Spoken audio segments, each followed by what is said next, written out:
भगवते वासुदेवाय ओम देवकी सुत गोविंद वासुदेव जगतपति देहिमेतनियम कृष्ण त्वाम अहम शरणम गतः।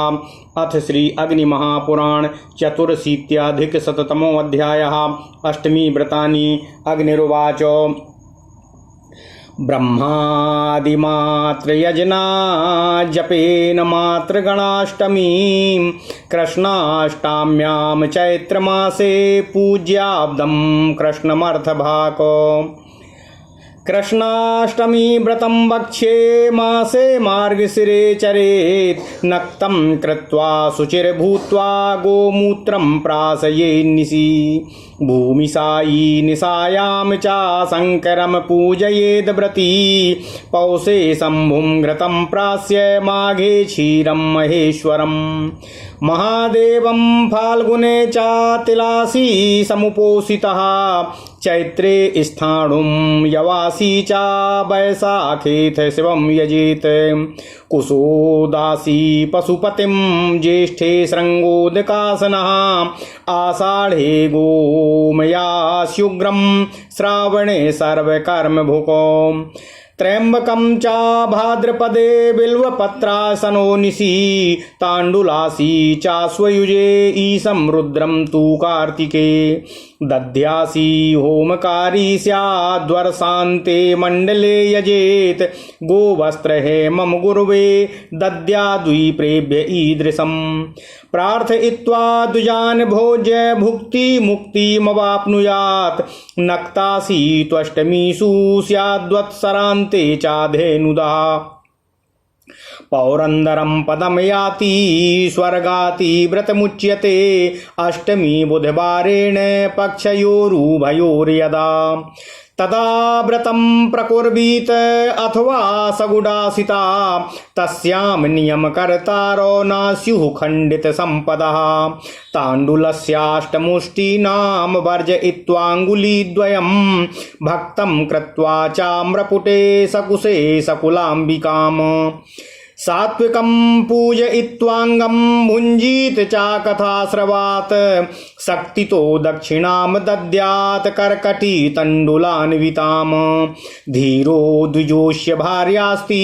रम्भा पुत्रास्तु कौशिकः दुहिता विजया तस्य धीरस्य धनदो वृषः कौशिकस्तं गृहीत्वा तु गोपालश्चारयन् वृषं गंगायां स्नान कृत्येथ नीतश्चौरर्वृषस्तदा। ओम नमः शिवाय।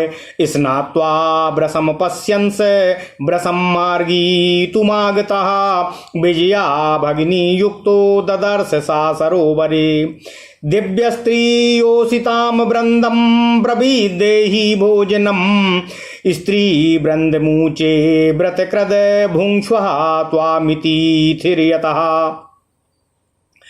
व्रतं कृत्वा सा बुभुजे प्राप्तवान् वनपालकं गतो धीरः सा वृषभो विजयः सहितस्तदा धीरेण विजया दत्ता यमायान्तरितः पिता व्रत प्रभावात् कौशिकोऽपि ह्यायोध्यायां नृपोऽभवत् पितृस्तु नरके दृष्ट्वा विजयार्ती यमे गता मृगयामागतं प्रोचे मुच्यते नरकात् कथम् व्रतद्वयाश्रमः प्रोचे प्राप्य तत् कौशिको ददौ बुधाष्टमी द्वयफलं स्वर्गतौ पितरौ व्रततः। ओम नमः शिवाय। ओम नमः शिवाय। ओम नमः शिवाय। विजया हर्षिता चक्रे व्रतं भुक्त्यादिसिद्धये अशोक कलिकाश्चाष्टौ ये पिबन्ति पुनर्वसौ चैत्रे मासी श्रिताष्टाम्यां नाते शोकमवाप्नुयुः त्वां शोकहराभीष्ट मधुमास समुद्भव पिबामि शोकसन्तप्तो मां शोकं सदा कुरु चैत्रादो मात्र पूजा कृदष्टाम्यां यजते रिपून्। ओम नमः शिवाय। ओम नमः शिवाय। ओम नमः शिवाय। ओम नमो भगवते वासुदेवाय ओम देवकी सुत गोविंद वासुदेव जगतपते देहिमेतनियं कृष्ण त्वाम अहम शरणं गतः। अथ श्री अग्नि महापुराण 184वां अध्याय। अष्टमी विविध व्रत विचार। ओम नमः शिवाय। ओम नमः शिवाय। अग्निदेव जी ने कहा, हे मुनिश्रेष्ठ वशिष्ठ जी, मैं चैत्र मास के शुक्ल पक्ष की अष्टमी को व्रत करने का विधान आपसे बता रहा हूँ। उस दिन ब्रह्मा आदि देवताओं तथा मातृगणों का जप और पूजन करना चाहिए। कृष्ण पक्ष की अष्टमी को एक वर्ष भगवान श्री कृष्ण की पूजा करके मनुष्य संतान रूप अर्थ की प्राप्ति कर लेता है। हे वशिष्ठ जी, अब मैं कालाष्टमी का वर्णन आपसे कर रहा हूँ। यह व्रत मार्गशीर्ष मास के कृष्ण पक्ष की अष्टमी को करना चाहिए। रात्रि होने पर व्रत करने वाला स्नान आदि से पवित्र हो भगवान देवाधिदेव भगवान श्री शिव शंकर का पूजन करके गोमूत्र से व्रत का पारण करना चाहिए। रात्रि को भूमि पर शयन करना चाहिए। पौष मास में शंभु का पूजन करके घृत का आहार तथा माघ में महेश्वर की अर्चना करके दुग्ध का आहार करना चाहिए। फाल्गुन में भगवान महादेव की पूजा करके अच्छी तरह निराहार व्रत करने के बाद तिल का भोजन करना चाहिए। चैत्र में भगवान स्थाणु का पूजन करके जौ का भोजन करना चाहिए। वैशाख मास में भगवान शिव की पूजा करना चाहिए और कुश के जल से पारण करना चाहिए। ज्येष्ठ में भगवान पशुपति का पूजन करके श्रृंग जल अर्थात झरने के जल का पान करना चाहिए। आषाढ़ में भगवान उग्र की पूजा अर्चना करके गोमय का भक्षण और श्रावण में भगवान सर्व की पूजा करके मंदार के पुष्प का भक्षण करना चाहिए। भाद्रपद में रात्रि के समय त्रयंबक भगवान का पूजन करके बिल्व पत्र का भक्षण करना चाहिए। अश्विन मास में भगवान ईश की अर्चना करके चावल और कार्तिक में भगवान रुद्र का पूजन करके दधी का भोजन करना चाहिए। वर्ष की समाप्ति होने पर हवन करना चाहिए और सर्वतो और लिंगतो भद्र का निर्माण करके उसमें देवाधिदेव भगवान श्री शिव शंकर जी का पूजन करना चाहिए। उसके बाद आचार्य को यथा सामर्थ्य अनुसार गौ वस्त्र और स्वर्ण का दान करना चाहिए। अन्य ब्राह्मणों को भी उन्हीं वस्तुओं का दान करना चाहिए जो मुख्य आचार्य को किया गया है। ब्राह्मणों को आमंत्रित करके उन्हें भोजन कराकर मनुष्य भोग और मोक्ष को प्राप्त करता है। प्रत्येक मास के दोनों पक्षों की अष्टमी तिथियों को रात्रि में भोजन करना चाहिए और वर्ष पूर्ण होने पर गोदान करना चाहिए। इससे मनुष्य इंद्र पद को प्राप्त कर लेता है। यह स्वर्गति व्रत कहा जाता है। भगवान कृष्ण अथवा शुक्ल किसी भी पक्ष की अष्टमी को यदि बुधवार का योग हो तो उस दिन व्रत रखें और एक समय भोजन करना चाहिए। जो मनुष्य अष्टमी का व्रत करते हैं उनके गृह में कभी धन संपत्ति और ऐश्वर्य का अभाव नहीं होता है। 2 अंगुलियां छोड़कर 8 मुट्ठी चावल लें और उसका भात बनाकर कुश युक्त आम्रपत्र के दोने में रखें। कुलाम्बिका सहित भगवान बुध का पूजन करना चाहिए और बुधाष्टमी व्रत की कथा सुनकर भोजन करना चाहिए। उसके बाद ब्राह्मण को ककड़ी और चावल सहित यथाशक्ति दक्षिणा देनी चाहिए। बुधाष्टमी व्रत की कथा इस प्रकार है। धीर नामक एक ब्राह्मण था। उसकी एक पत्नी थी तथा पुत्री भी थी जिसका नाम विजया था। उस ब्राह्मण के धनद नाम का एक बैल था। कौशिक ब्राह्मण उस बैल को ग्वालों के साथ चराने के लिए ले गया। कौशिक गंगा में स्नान आदि कर्म करने लगा। उस समय चोर बैल को चुरा ले गए। कौशिक जिस समय नदी में नहाकर बाहर निकला तत्पश्चात बैल को वहां ना पाकर अपनी बहन विजया के साथ उसकी खोज में चल पड़ा। उसने एक सरोवर में देवलोक की स्त्रियों का समूह देखा और उनसे अपने लिए भोजन मांगा। इस पर उन स्त्रियों ने कहा, आज आप हमारे अतिथि हुए हैं, इसलिए आप व्रत करके भोजन कीजिए। उसके बाद कौशिक ने बुध अष्टमी का व्रत करके भोजन किया। उधर धीर वन रक्षक के पास पहुंचा और अपना बैल लेकर विजया के पास लौट आया। धीर ब्राह्मण ने यथा समय विजया का विवाह कर दिया और स्वयं मृत्यु के पश्चात यमलोक को प्राप्त हुआ। कौशिक ब्राह्मण व्रत के प्रभाव से अयोध्या का राजा हुआ। विजया अपने माता को नमक की यातना भोगते देख यमराज के शरणापन्न हुई। कौशिक की जिस समय मृगया के उद्देश्य से वन में आया तो उसने उससे पूछा, मेरे माता पिता नरक से मुक्त कैसे हो सकते हैं। उस समय यमराज ने वहां प्रकट होकर बुधाष्टमी के 2 व्रतों के फल के दान से कौशिक ने अपने माता पिता के उद्देश्य से उन 2 बुधाष्टमी के व्रतों के फल का दान कर दिया। इससे उसके माता पिता स्वर्ग को प्रस्थान कर गए। उसके बाद विजया ने भी हर्षित होकर भोग और मोक्ष आदि की सिद्धि के लिए बुधाष्टमी का व्रत का अनुष्ठान किया। ओम नमः शिवाय। हे वशिष्ठ जी, अग्निदेव जी कहते हैं, चैत्र मास के शुक्ल पक्ष की अष्टमी को जिस समय पुनर्वसु नक्षत्र का योग हो, उस समय जो मनुष्य अशोक पुष्प की 8 कलिकाओं का रसपान करते हैं वे कभी शोक को प्राप्त नहीं होते हैं। कलिकाओं का रसापान निम्नलिखित मंत्र से करना चाहिए। त्वाम शोक हराभीष्टम मधुमास समुद्भवः पिबामी शोक संतप्तो माम शोकम सदा कुरु। चैत्र मास में विकसित होने वाले अशोक आप देवाधिदेव भगवान श्री शिव शंकर के सर्वप्रिय हो। मैं शोक से संतप्त होकर आपकी कलिकाओं का पान करने जा रहा हूँ। आप स्वयं की ही तरह मुझको भी सदा सदा के लिए शोक विहीन करने की कृपा करें। चैत्र आदि मासों की अष्टमी को मात्र गण की पूजा करने वाला मनुष्य शत्रुओं पर निश्चय ही विजय को प्राप्त कर लेता है। इस प्रकार महापुराणों में श्रेष्ठ श्री विष्णु वामपाद स्वरूप श्री कृष्ण द्वैपायन भगवान श्री व्यासकृत श्री अग्नि महापुराण अंतर्गत आगत विषयों का विवेचन संबंधी 184वां अध्याय पूर्ण हुआ। इत्यादि महापुराणे भगवान श्री वेद व्यासकृत श्री अग्नि वामपाद स्वरूप श्री विष्णु वामपाद स्वरूपे श्री अग्नि महापुराण अंतर्गते अष्टमी व्रत कथा वर्णनम नाम 84 अध्यायः। ओम नमः शिवाय। ओम नमः शिवाय। ओम नमः शिवाय। ओम नमो भगवते वासुदेवाय। ओम देवकी सुत गोविंद वासुदेव जगतपते देहि में तनियम कृष्ण त्वाम अहम शरणम गतः। अथ श्री अग्नि महापुराण 85 अध्यायः। नवमी व्रतानि। अग्निरुवाच। क्षमा कीजिएगा। नवमी व्रतकम वक्षे भुक्ति मुक्त्यादि सिद्धिदम देवीं पूज्याश्विने शुक्ले गौर्याख्यानम नवमी व्रतम। ओम नमः शिवाय।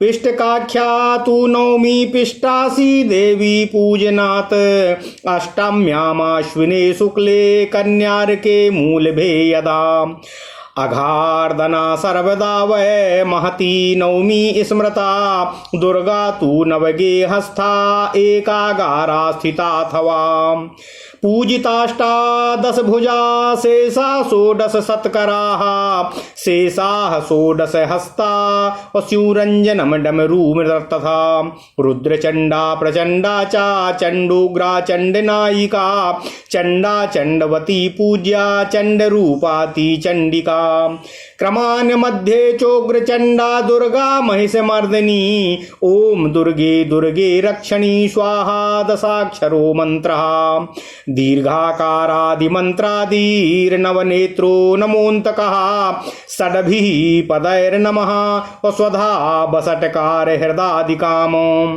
अंगुष्ठादि कनिष्ठान्तं न्यास्यांगानि जपेच्छिवाम् एवं जपति यो गुह्यं न शौकेनापि वाद्यते कपालं खेटकं घंटां दर्पणं तर्जनीं धनु ध्वजं डमरुकं पाशं वामहस्तेषु बिभ्रतीम शक्तिमुद्गरशूलानि वज्रं खड्गं चाकुन्तकं शंखं चक्रं शलाकां च आयुधानि च पूजयेत्।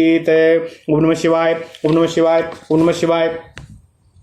पशुं चा काली कालीति जप्त्वा खड्गेन घातयेत् काली काली ब्रजेश्वरी लौहदण्डाय नमः तदुत्थं रुधिरं मांसं पूतनाय च नैरते वायव्याम पाप रक्षास्य चरक्य नम ईश्वरे विदारिकाय चाग्नेयाम महाकौशिकमग्नये तस्याग्रतो नृपः स्या तस्याग्रतो नृपः स्नायाच्छत्रुं पिष्टमयम हरेत दद्यात् स्कंद विशाखाय दद्यात् स्कंद विशाखाभ्याम ब्रह्माद्या निशिता यजेत जयंती मंगला काली भद्रकाली कपालिनी दुर्गा क्षमा शिवा धात्री स्वाहा सुधा नमोस्तुते देवीं पंचामृत स्नाप्य पूजये चारहणादिना और ध्वजादि रथ यात्रादि बलिदानम बलादिकम। ओम नमः शिवाय, ओम नमः शिवाय, ओम नमः शिवाय। ओम नमो भगवते वासुदेवाय। ओम देवकी सुत गोविंद वासुदेव जगतपते देहि मे तनियम कृष्ण त्वाम अहम शरणम गतः। अथ श्री अग्नि महापुराण 185वां अध्याय, नवमी तिथि व्रत विचार। ओम नमः शिवाय। अग्निदेव जी ने कहा, हे वशिष्ठ जी, अब मैं भोग और मोक्ष आदि की सिद्धि के संप्रदान करने वाले नवमी संबंधी व्रतों का आपसे वर्णन कर रहा हूँ। अश्विन के शुक्ल पक्ष में गौरी नवमी का व्रत करके देवी गौरी का पूजन करना चाहिए। इस नवमी को पिष्ट का नवमी कहते हैं। उसका व्रत करने वाले मनुष्य को देवी का पूजन करके पिष्टान्न का भोजन करना चाहिए। अश्विन के शुक्ल पक्ष की जिस नवमी को अष्टमी और मूल नक्षत्र का योग हो एवं सूर्य कन्या राशि पर स्थित हो, उसको महानवमी कहा गया है। वह सदा पापों का विनाश करने वाली होती है। इस दिन नवदुर्गा को 9 स्थानों में अथवा एक स्थान में स्थित करके उनका पूजन करना चाहिए। मध्य में 8-10 भुजा महालक्ष्मी एवं दोनों पार्श्व भागों में शेष दुर्गाओं का पूजन करना चाहिए।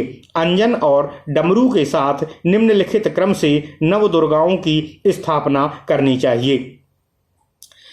रुद्रचंडा, प्रचंडा, चंडोग्रा, चंडनायिका, चंडा, चंडवती, पूज्या, चंडरूपा और अतिचंडिका।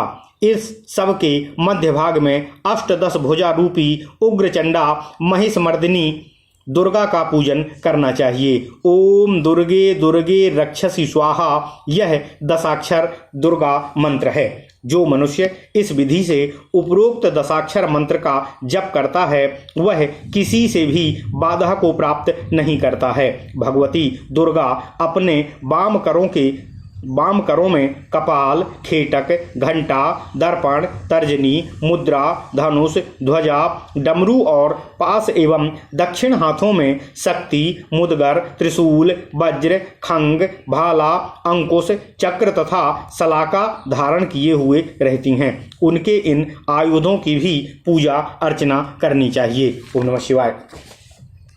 फिर काली काली आदि मंत्र का जप करके खंग से पशु का वध करना चाहिए। पशु बलि का मंत्र इस तरह है, काली काली वज्रेश्वरी लोह दंडाये नमः।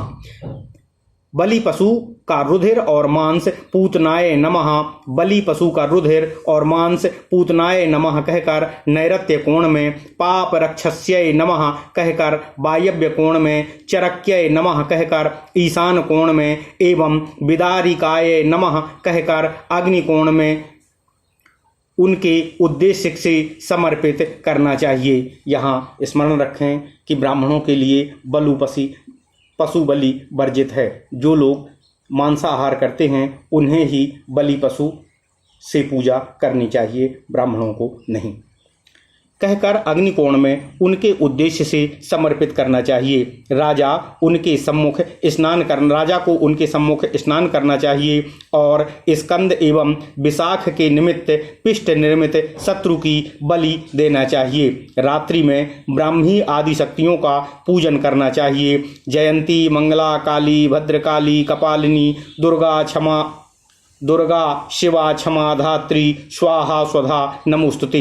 जयंती, मंगला, काली, भद्रकाली, कपालिनी, दुर्गा, शिवा, क्षमा, धात्री, स्वाहा और स्वधा इन नामों से प्रसिद्ध हे देवी जगदम्बिके, आपको मेरा नमस्कार है। आदि मंत्रों से देवी की स्तुति करना चाहिए और देवी को पंचभूत से स्नान करा के उनकी विविध उपचारों से पूजा करनी चाहिए। देवी के उद्देश्य से किया हुआ ध्वजादान, रथ यात्रा और बलिदान कर्म अभीष्ट वस्तुओं की प्राप्ति कराने वाला होता है। ओम नमः शिवाय। इस प्रकार महापुराणों में श्रेष्ठ श्री विष्णु वामपाद स्वरूप श्री कृष्ण द्वैपायन भगवान श्री व्यासकृत श्री अग्नि महापुराण अंतर्गत आगत विषयों का विवेचन संबंधी 185वां अध्याय पूर्ण हुआ। ओम नमः शिवाय। इत्यादि महापुराणे भगवान श्री वेद व्यासकृत श्री विष्णु वामपाद स्वरूपे श्री अग्नि महापुराण अंतर्गत नवमी व्रत कथा नाम